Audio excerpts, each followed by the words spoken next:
Bienvenidos and welcome back to Puro Pinche Gol, the place we discuss all things USMNT y la selección mexicana. My name is Adrian. Joining me once again, my co-host Tocayo, Adrian. Adrian, what's good, man? Hey, what's up, dude? Sunday morning, trying to decide whether or not I want to run in this heat and this humidity in McAllen, Texas. But all in all, good, man. Good. Good, man. Yeah, good to hear. Yeah, if I were you, I'd wait till sun goes down because right now, man, it's impossible to run out there. It is. But now, man, we're here to discuss, give our reactions, takeaways from Mexico's 1-0 victory against Jamaica. They're in our NRG in Houston, Saturday, June 22nd. Their opener of Group B, Copa América 2024. All in all, Mexico came away with 3 points, and I think that's going to be a positive. But we were discussing before the video started at what cost. You lose your best player, your marquee player, likely for the remainder of the tournament. But we'll get into it. Adrian, man, as we start this episode, why don't you go through that lineup that jaimelozano started with? Yeah, it was normally the regular 4-3-3. Well, regular 4-3-3, but really it was more a 4-2-3-1 formation with Julio Gonzalez at the helm of the keeping position, Jorge Sanchez on the right back, Cesar Montes, Johan Vazquez at the center backs, Gerardo Arteaga as the left back, as we anticipated, Edson Alvarez and Luis Chavez as the double pivot in the middle. And then you had Orel Antuna, Orbelin Pineda, and Julian Quiñones as the 3 offensive midfielders. And lastly, you had this, lone striker of Santiago Jimenez at the front of the team. Yeah, so pretty, straightforward lineup, but the lineup most anticipated. I think Mexico's best 11 at this moment. Well, obviously not Julio Gonzalez, right? But Yes. Barring that. But let's start with him, man. Julio Gonzalez, 33-year-old keeper, third cap in Mexico. How did you think he did? It's kind of a tough one, dude. I want to say that he did his job for this match. Period. I didn't expect much or more from him, and at the same time, I mean, when he was challenged by Jamaica, he was able to overcome that challenge. So all in all, I think it was a quiet performance from him, but I would like to see how he reacts and behaves with a stronger opposition like Venezuela or Ecuador, or even in the second round. Right? To me, he answered some questions, but he still left me with this missed or do of can we really rely on him at the critical moments? We're about to see. It's still to me like a big question mark on whether or not he is the best choice at the moment. Yeah, there was talk even before the match started that jaimelozano was kind of was impressed with Acevedo's performance in the week leading up to this match and was maybe considering him as the starting goalkeeper, but ultimately he went with Gonzalez, which, I think he answered the call. There was a couple instances where Jamaica, troubled the Mexican defense. There was one hit that I remember that went low and hard to the bottom left where Julio Gonzalez reacted well, and there was one where can't remember the Jamaican player that was left in the middle open with a header and hit it straight at Gonzalez, but Gonzalez was able to react well and parry it out. But yeah, I think he did well. But I think he was really helped out by a solid performance by his 2 center backs, Montes, Johan Vazquez, who I think had a good game. They had to handle Michael Antonio there, who, he might be old, but he's a force. He did really well. He's good, man. Yeah, he's really good. He was pulling defense, holding up play, and he was just dangerous on all headers and opportunities he got. Luckily, his goal got, disallowed by VAR. He was offside. But I think the 2 center backs will be proud of how they played. Yeah, no, definitely. I think if we can rescue something from the Mexican defense of this match was both of them. Although I do have to say that if Jimmy really wants to move on into the next stage and have a more consistent display, he needs to improve on his defensive work rate. And what I mean with this is when you looked at the minutes where Jamaica was essentially overwhelming Mexico at the front, it was really easy to see how both the wings were getting completely, I'm not going to say like destroyed. That wasn't the case, but it was easy for Jamaica to pass through them, right? Not only because of speed and physicality, but if you look at that disallowed goal that you mentioned from Antonio, you can see that it was a long ball from one end to the other, and they had 2 crosses on the same link up. So that tells me that it was very difficult for Mexico to defend in transitions, right? They look solid on set pieces. They look solid when they were not transitioning from offensive to defense, or on the what they call nowadays the defense on attack, right? So when your team is attacking, how do you position yourself on the pitch to defend against counter attacks and whatnot, right? So on those specific areas, defensive transitions and then defense on attack, Mexico look very, very weak, and I think it's an area of opportunity for Jimmy Lozano on upcoming matches. Yeah, good point. Moving on to the midfield here, the big talking point, I mean, Edson Alvarez, Luis Chavez started, but Edson Alvarez going down in the first half with, an apparent, it looked, I think, real bad on camera on TV. It still hasn't been acknowledged, to what extent this injury is going to take him out. Will he miss the whole Copa America? Most likely. Will he miss the start of the Premier League season? We don't know yet. But that's being analyzed. But big baja, big loss for Mexico here in this tight group. But how important is this Edson Alvarez baja here for Mexico?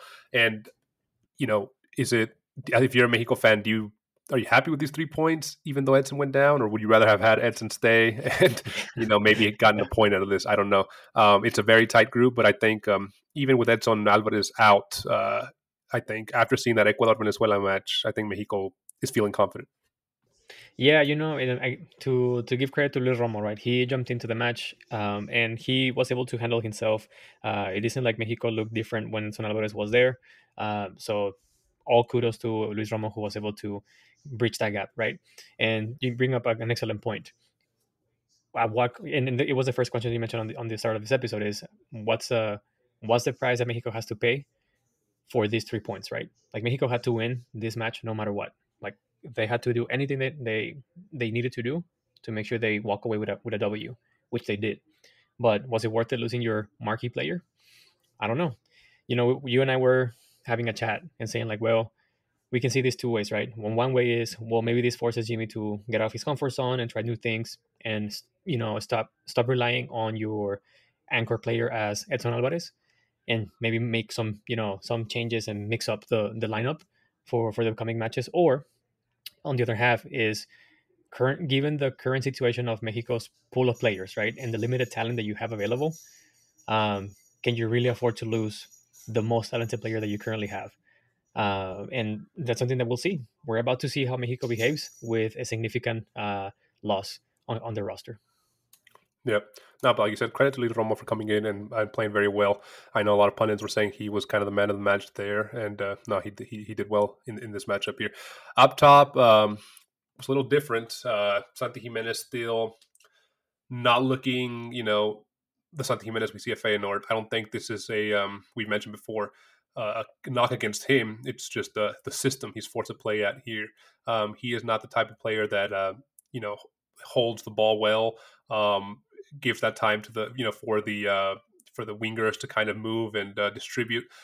He's the one that likes, tap-ins, and not just tap-ins. And we're not calling him a tap-in merchant, obviously, but he excels as the number 9, scoring goals, not having to really, work the defense in that role to help the midfielders.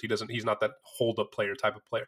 We saw Memote come in for him, and Memote is that type of player, and we thought he did really well coming in for that cameo he had, especially trying to hold that 1-0 lead. Memote was able to, use his presence, use his height, use his strength to hold off Jamaican defenders, split the defense, and something that Santiago Jimenez just doesn't do. This Santigimenez performance, do you think it kind of adds a question mark to Jimmy saying, maybe going forward, I start Memote or another forward here? That is a great question. To me, this, with a combination of miss or losing Edson Alvarez, should push, or I hope it motivates Jimmy Lozano to start thinking about having or playing with 2 strikers at the front. I think Santigimenez can benefit from someone like Memote, where he can be like the pole where all the freaking lightning strike, right? And he can open up the play, and Santigimenez only focuses on being at the right moment, at the right time, to finish up. Because we all know Santigimenez is a finisher. He is a monster inside the box. He is not a work rate player. He's not someone who's going to contribute to any significantly on link ups, right? I'm not saying that he's not able to do it. What I'm saying is not his expertise. So yeah, I think this ponders a great question. It should plant a seed of doubt on Jimmy's mind. Is it time to play with 2 forwards? Is it time to explore a 4-2-4 formation, something like that? Just try it out and see what's up. I mean, you saw how Venezuela and Ecuador are pretty much leveled, and what seems to be like a more amicable match than what we thought of. You can probably experiment on one of those 2. But after yesterday's match, I also wouldn't doubt if Jaimelozano decides that Memote Martinez has to be the starting striker, just because of the specific strategy he wants to instill on each match. So that sucks for Santigimenez, because I think that everyone wants him to be the go-to striker for Mexico, and there's a huge effort behind a lot of people, not only within Doña Fede and the team, but also with the pundits and everyone else around the Mexican team environment, to make him the go-to, the marquee striker for Mexico. But unfortunately, the game style, the strategy of the team, the approach that Jimmy's taking does not benefit him whatsoever. He's used to a different kind of style. He's used to a different setup, matchup, whatever it is. This is just not working for him. Yeah, and it'd be interesting. We mentioned before that we've seen Julian Quinones kind of play behind the number 9 as like a kind of a number 10 role, second forward. That pole position there. That can work, I think, if it's given a chance. Jimmy hasn't tried that yet, but having Julian Quinones play behind Santigimenez, but that's an opportunity. And yeah, I think you mentioned a good point. Mexico, before the tournament, a lot of pundits were saying Mexico is going to struggle in this group, and I think we kind of mentioned the same thing. It's the group of death. It was a hard group, not because of the quality of the team, but just how they're all even. But I think Mexico going forward in this group, maybe in their mind think that they played the hardest of the teams, at least how Jamaica stacks up against Mexico, their style of play. After seeing Venezuela and Ecuador, that match was a very, very boring match that I think Mexico can look at and say, we can beat these two guys. We could get 7 out of 9 points here, 9 points maybe. So maybe he does use a match of those two. Maybe not the next match, but maybe he wins the next match. Jimmy has 6 points, qualified, use the third match to kind of experiment. But we'll see. I mean, we know that Jimmy likes to stick with his guns, so I don't know if he's going to feel that experimenting in the Copa America is worth it, especially when he is at, his risk is, his job's on the risk. But allegedly, right? Allegedly, right? Yeah. But overall, Mexico, I think, there was an instance there in this first half. Maybe, they started strong for the first 20 minutes, then they kind of dropped off the level with Jamaica kind of the last 20 minutes, not dominating, but having more possession, having more chances. Then the first 10 minutes of the second half, Jamaica had more opportunities, scored that goal. That was ultimately VAR'd offside. But after that, it was all Mexico. Mexico ultimately ends up the match with 62% possession to Jamaica's 38, 9 shots on target to Jamaica's 4, 20 shots overall to 13 shots for Jamaica. And I think it was a solid performance there overall for Mexico.